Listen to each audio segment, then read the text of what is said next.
Hi, it's me, Jazzy. I'm back with another tech-related video, and today I'm taking a look at another crop of cheap tech tools and gadgets from Temu. That's not easy to say. I know these videos have been super popular with you all, so I'm back with another bag of goodies from Temu. So let's get right into it and jump in and see what bargains I've managed to find this time.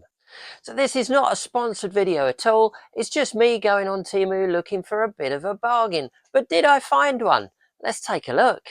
So let's see, what's first out of the bag is some screwdrivers. Extremely long screwdrivers.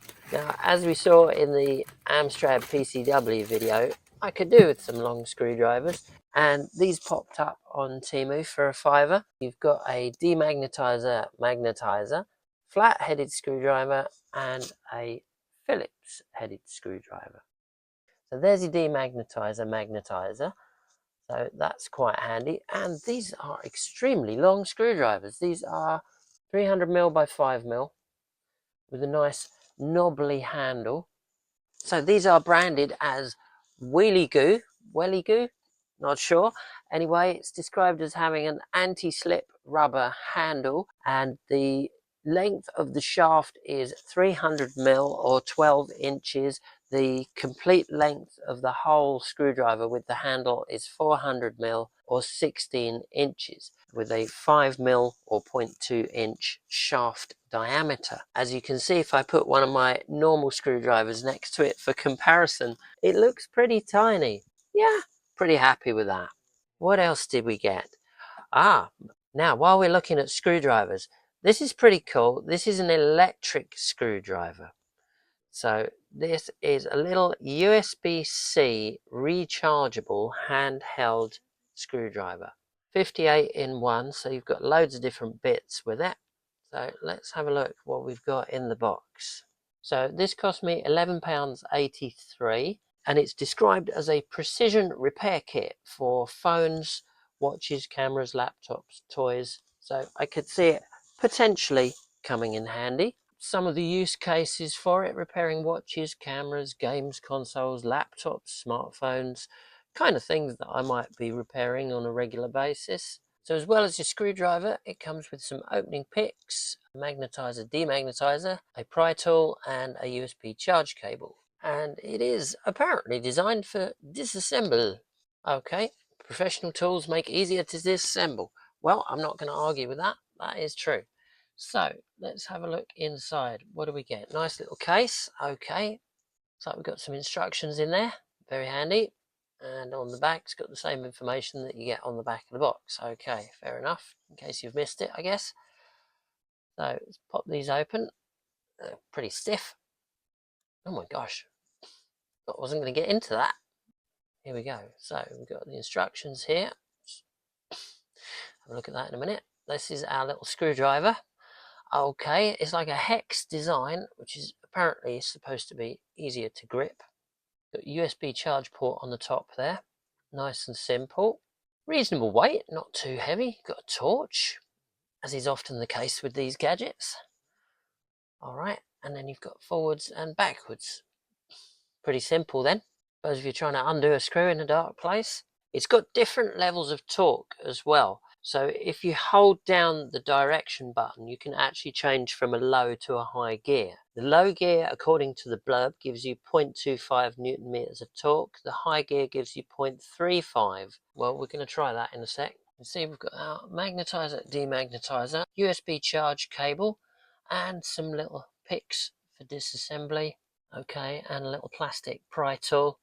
Always handy thing to have, something that I'll lose within 5 minutes, I expect. But it's a nice little case. Good selection of bits, well presented. Not a huge amount of money for what it is. Apparently it's fast charging and can fully charge in about an hour. And a full charge can install 900 plus screws.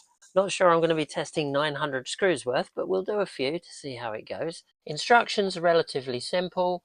It's nice and easy. I mean, there's not much in the way of controls on here. Okay, so let's give it a test, shall we? Let's see if it does what it says it does. I've got this external drive that I need to get apart, so let's find the right bit for it.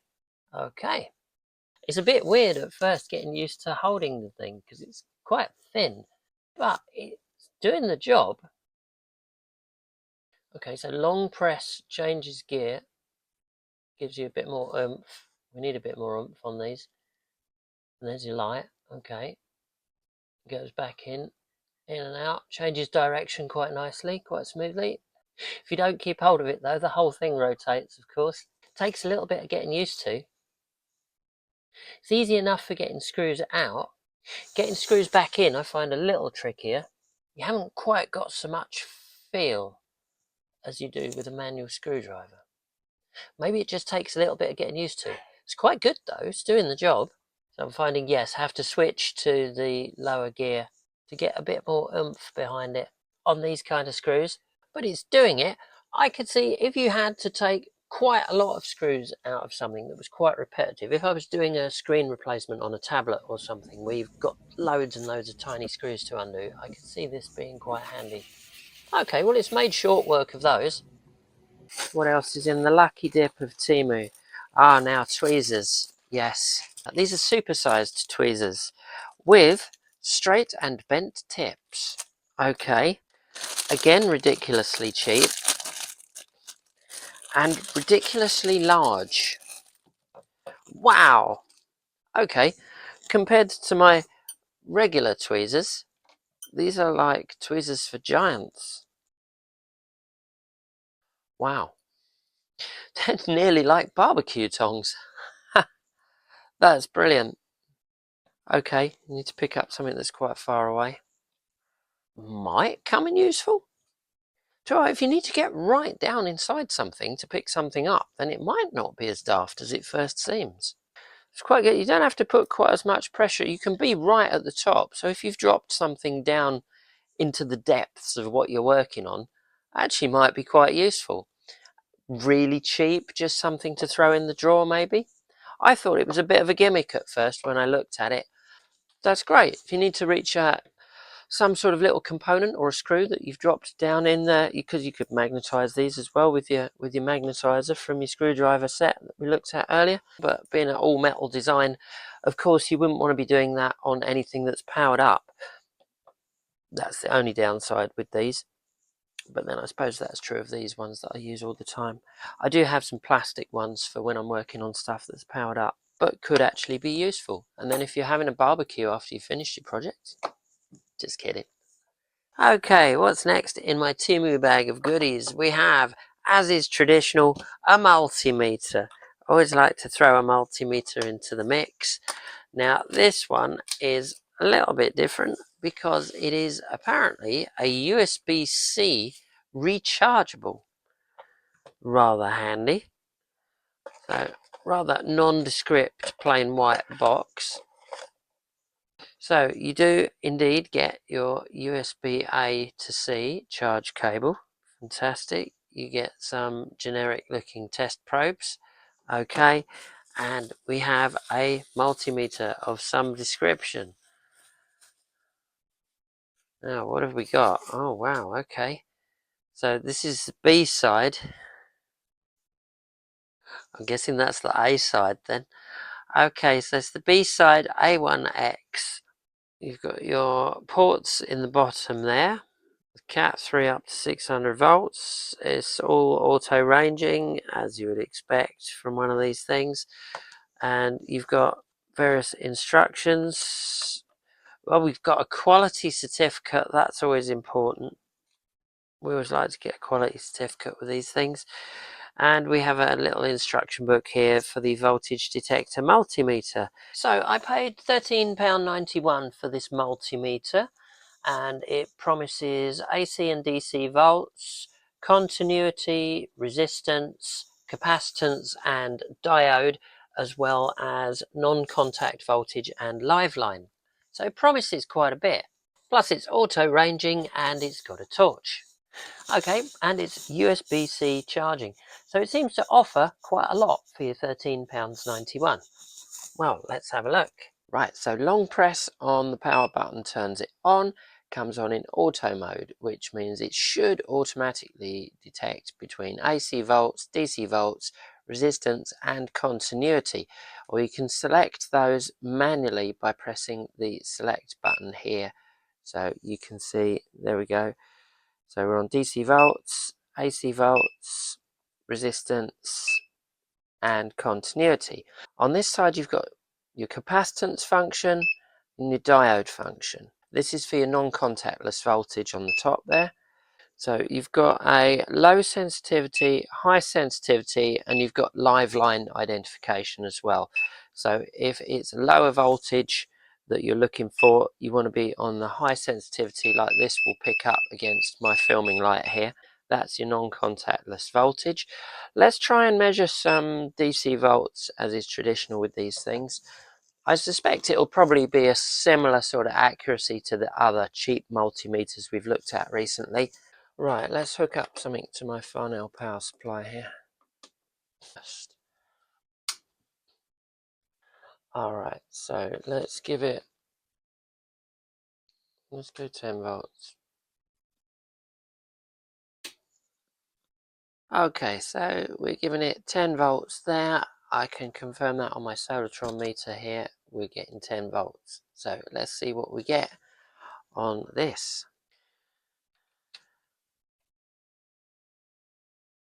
Right, let's see if it auto detects. It does. Well, it's reading a little bit over, 10.08, 10.09. Okay, so it's not miles off. Okay, let's give it 20 volts. Okay, let's see what we get on here, shall we? 19.9. Okay, so it's not bad. It is picking up the auto ranging, and it's not bad. I mean, it's comparable with a lot of the other really cheap multimeters. They're all much of a muchness, really, in terms of accuracy. It's just in terms of things like how long they're going to last and the durability and what they like to use. Do they feel good to use? Is it something that you want to chuck in your bag? The one thing I do like about this is the fact that it's USB-C rechargeable. I can see pros and cons for having it behind the little battery compartment there, but at least it's going to keep dirt and grime and stuff out of it, and you've got no risk of touching anything electrical on the USB-C port. So it's actually not bad. Really not that keen on the fact the beep is massively loud and you can't turn it off. And the so-called flashlight mode, which, yes, it does give you a flashlight, but it's green. It's kind of like a weird night vision thing, I guess. So there's only one flashlight option on this. It lights up your whole screen in green and the light on the top. I mean, it looks like something from Doctor Who, doesn't it? Like a sonic screwdriver kind of thing, maybe. Okay, let's pop the leads in. Really, really similar to the leads that you get with any of these cheap meters. You can at least remove the covers on these. Unfortunately, they don't fit in a standard banana connection like some do. It's always nice when you've got the chunkier ones like this that you can just fit into a banana plug. Maybe that's just me. I just find that's handy when you're testing multiple things. Well, firstly, let's try resistance and let's see if it picks it up automatically. Okay, so it's on auto mode, you can see. So let's see if it picks up resistance. No, it thinks I'm doing continuity. If your resistance is less than 50 ohms on this meter, it thinks you're doing continuity. So if you're trying to measure a resistor that's less than 50 ohms on auto, you're going to be out of luck. So we're going to have to select manually, there we go, resistance mode. So now we should be able to measure. No, again oh my goodness. Okay, so we go to a higher value resistor, it's picking that up. Okay, got 265k on that one. So it's doing the job, it is measuring the resistance, but you're going to have to put it on manually on resistance mode. I suspect if I go on auto and then measure that 270k, it'll pick it up. So it's just won't pick up lower value resistors on auto mode. That's true of many of these auto ranging multimeters. They're just not quite there in terms of measuring smaller value components. All right, so let's shift it over then to capacitance. Thinking about it.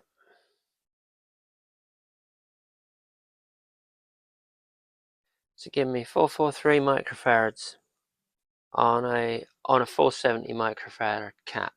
It's not the best cap. It's an old Philips one I took out of something.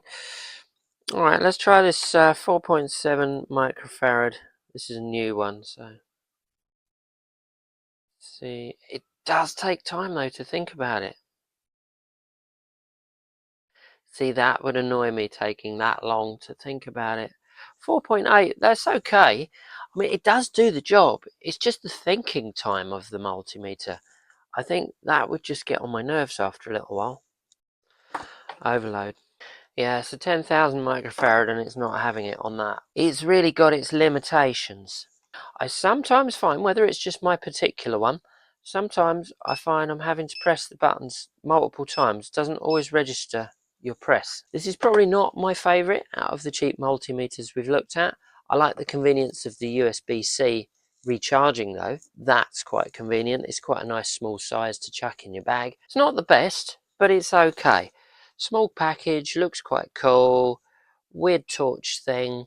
Sonic screwdriver kind of effect. It's okay. It's okay. It wasn't a lot of money, this one. Much like the other cheap multimeters I've looked at.